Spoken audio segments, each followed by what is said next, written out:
Hey y'all, so I just wanted to do a little bit of a quick seed update.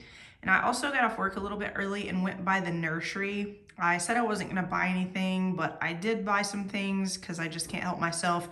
All of the springtime things and all the pretties, mostly houseplants, but I'll be potting those up today as well. But I really wanted to hop on here and show you guys some of the progress on the seeds that I planted on March 13th. So already got quite a bit of germination just since the 13th.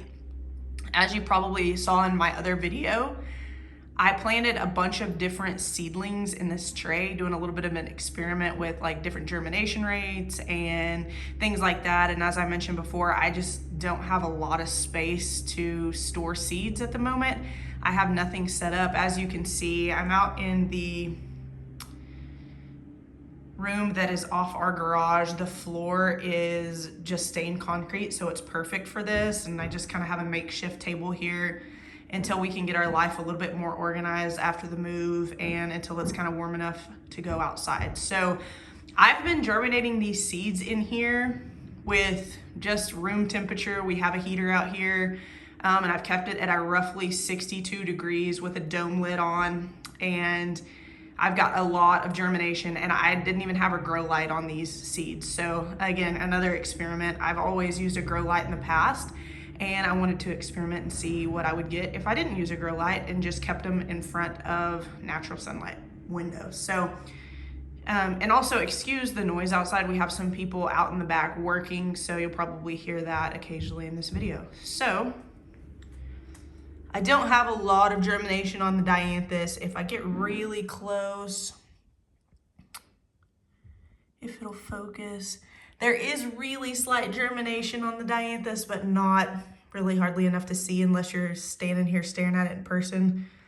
The Quaker grass, not a lot going on there. I don't have high hopes for the Quaker grass, but we'll see how that goes. The celosia, really awesome germination. And I do know I'm gonna have to thin these, and I'll thin and replant. The Phacelia, great germination.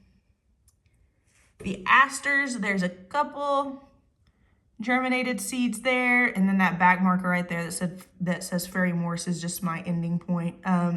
So very excited about that. Like I said, no grow light, dome lid, out here with some natural sunlight. So that was very quick germination for the celosia and the Phacelia.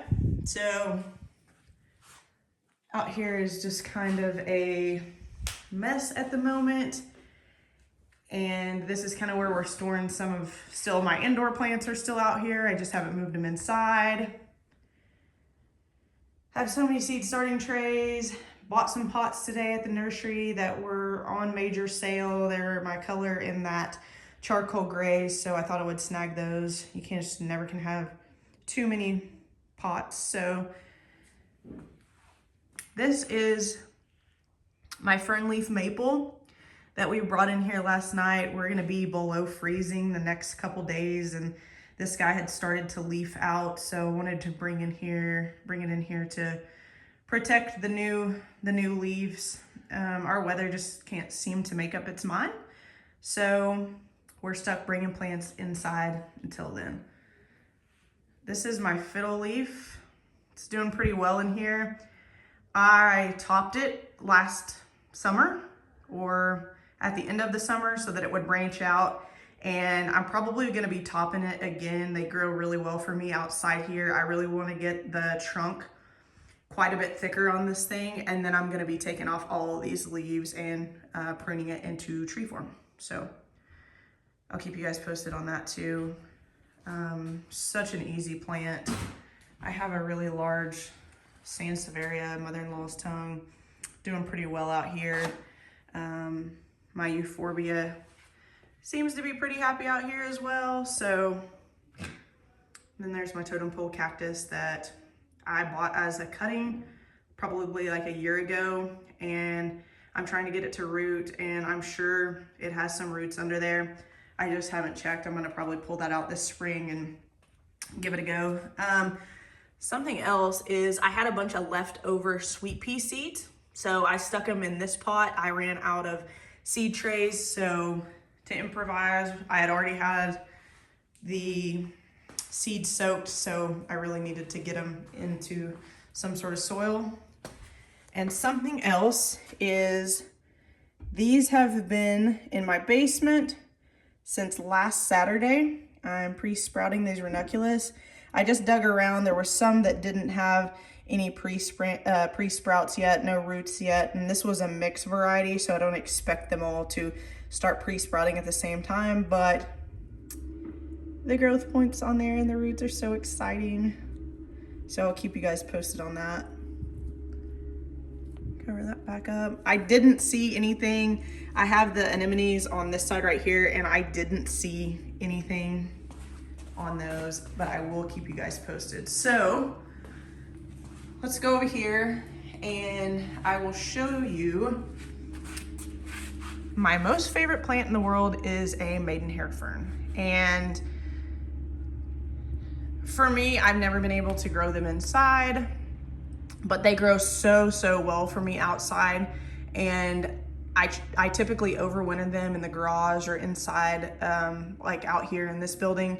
But during the transition of moving, my pot that they were in got left outside, and I just didn't even want to start over, even give them a chance, because I know that there's absolutely no way. So snagged a couple of these at the nursery.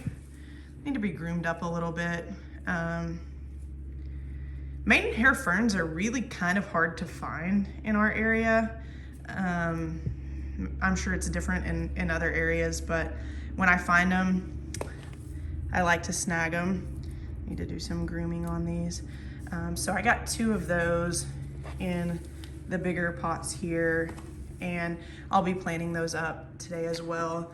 I got a smaller one over here. I literally bought all the maidenhair ferns that they had. And then a staghorn fern that looked really good. And I love staghorns for indoor plants. They're so easy, and they do really well for me in just a well-lit, bright room. I think one of the easier ferns to deal with. Got a Monstera Swiss cheese. I was at Walmart getting some seed trays, and they had a fresh shipment of these in, and I'm a sucker, and here it is. So something else that I'm pretty excited about, let me clean up this mess here, are these roses. So I'm not much of a rose fan.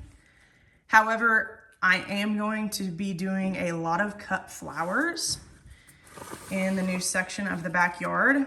And these are absolutely beautiful, and they're perfect for cut flower arrangements. So I got this one, a Celestial Night. And I guys, if you guys have any experience with these particular types of roses, let me know, because I don't know a ton about roses, but they fit my color palette, and they're kind of like a double. They just have a lot of petals on them, so I thought they were beautiful. So I snagged them.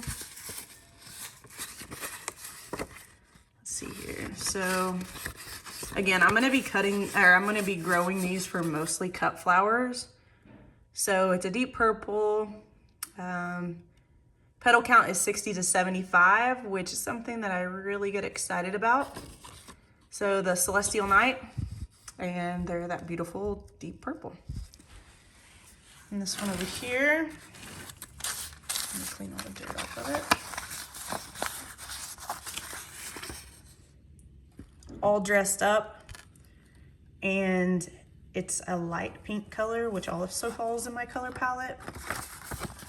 And long lasting, not fading, pink blossoms produced on long cutting stems. So that met the criteria for me when I was looking for some cut flowers. Petal count 35 to 50. So really caught my attention. Really healthy, shiny looking plants, not a lot of overhead water damage and water spots. So shiny and ready for spring. So that's my plant haul and my seed update. And I'm gonna put together a quick video of me getting some of these maidenhair ferns potted up as well. So thank you guys for watching, and please like and subscribe. Thanks.